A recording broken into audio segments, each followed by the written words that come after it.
विक्रमसिंहजी, आता दुधाचं उत्पादन आपल्या महाराष्ट्रात भरपूर होतं, म्हणजे कोटी लिटरमध्ये काही उत्पादन आहे. पण हे दुधाचे जे बाय प्रोडक्ट्स असतील, पनीर असेल, चीज असेल, मावा असेल, इथे भेसळीचा मुद्दा खूप मोठा आहे. बरोबर. तर मग हा रोखण्यासाठी आपल्याला काहीतरी काम करणं खूप गरजेचं काय आहे. झालं, एकतर हे जे काही आपले लॉज आहेत, म्हणजे कायद्यामध्ये एक तर सुधारणा खूप गरजेच्या आहेत. म्हणजे मी तर केंद्र सरकारचे विशेष आभार मानेल की ज्यावेळेस आपण भेसळयुक्त पनीर किंवा आर्टिफिशियल पनीर हा मुद्दा ज्यावेळेस मांडला, ॲनालॉग चीज, म्हणजे ॲक्च्युअलमध्ये ते ॲनालॉग चीज आहे. आता isakal.com आहे देशातील नंबर 1 ची मराठी न्यूज वेबसाईट. प्रत्येक अपडेटसाठी isakal.com ला नक्की भेट द्या. हे व्हीगन सबस्टिट्यूट आहे पनीरसाठी किंवा चीजसाठी. हा म्हणल्यानंतर ही पहिली केस अशी झाली आहे की केंद्र सरकारने सुमोटो हा गोष्ट सिरियसली घेतली.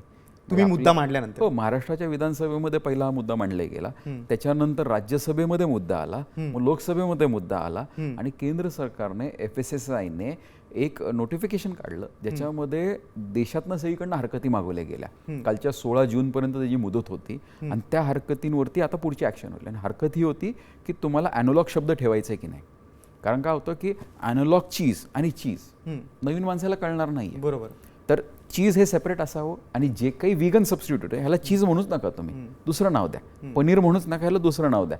तर याच्या संदर्भात हरकती मागवल्यात आणि अनेक शेकडो हरकती तिथे जमाई झालेल्या आहेत. आता त्याच्या छानण्या चालू आहेत, त्याचं पेपर प्रेझेंटेशन्स काही गेलेले आहेत, ते व्हेरीफाय करून मला खात्री आहे की नक्कीच हा ॲनालॉग शब्द निघून जाईल. आणि हा जर निघाला तर अनेकांचं कल्याण होईल. म्हणजे एकतर खाणाऱ्याचं कल्याण होईल, प्रोडक्शन करणाऱ्यांचं कल्याण होईल आणि जे मेन प्रोड्युसर आहेत, मूळ शेतकरी आहे, त्याचंही कल्याण झाल्याशिवाय राहणार नाही.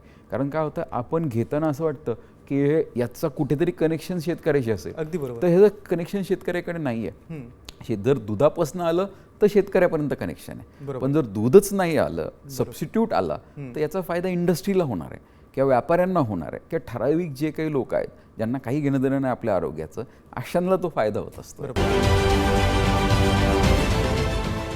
देश विदेशातील प्रत्येक घडामोडींचे लाईव्ह अपडेट मिळवण्यासाठी आता साम टीव्हीच्या सर्व सोशल मीडिया प्लॅटफॉर्मला लाईक, फॉलो आणि सबस्क्राईब करा.